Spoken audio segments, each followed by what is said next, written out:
Mom's knife slid clean through the golden turkey skin, steam rising like a ghost between us. The scent of rosemary filled the air, but all I could taste was metal. She looked up, smiled, and said it. "Thanks to your miscarriage, our family line remains pure." The knife clinked against porcelain.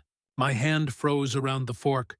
Across the table, my sister laughed, one manicured hand on her son's head. "One real grandchild is enough, don't you think?" The room erupted in laughter. Not cruel in their eyes, just casual, comfortable, as if pain could be served like gravy. I set me fork down silently. They didn't know it yet, but this would be our last family gathering. I used to believe blood meant belonging. When I married Daniel, I thought I was finally accepted. Mom said she was proud. My sister Clara hugged me so tightly, I thought we were healed from the rivalry that shadowed every childhood birthday. I mistook politeness for love. Then he lost the baby. 6 weeks in, gone before I could name it. I cried in that cold bathroom while Daniel's voice echoed from the living room, telling his mother on the phone that I was overreacting. It was Mom's tone that killed something inside me. "Maybe it's for the best," she said, sipping her tea. "Clara's boy will carry the name. It keeps things simple." That day, something inside me went still. Not broken, just quiet. Months passed. I watched them from the edges of every conversation. They'd forgotten I had ears. Mom bragged about Clara's husband's promotion. Clara joked that he was the barren one. Daniel laughed too easily when they mocked me. I started listening differently, cataloging, not reacting. Patterns emerged. Mom controlled the money, even mine. The inheritance she promised was pending family stability. Clara's husband handled Dad's old business. Daniel handled the books.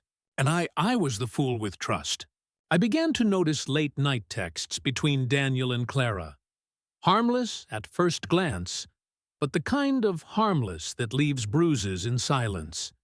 "You understand me?" One read, "She'll never know." Another, "I didn't cry. I didn't confront. I just started preparing." Step 1 was patience. It started volunteering at the family firm, the same one Daniel and Clara's husband ran. To stay busy, I told them. They agreed. It made them feel charitable. Step 2 was invisibility. No one notices a quiet woman in the corner taking notes. No one questions her when she offers to help with paperwork. I learned how money moved, how names appeared and disappeared, how Clara's husband siphoned funds through a dummy vendor, how Daniel signed off without reading. Step 3 was truth. I gathered evidence for months. Emails, transfers, signatures.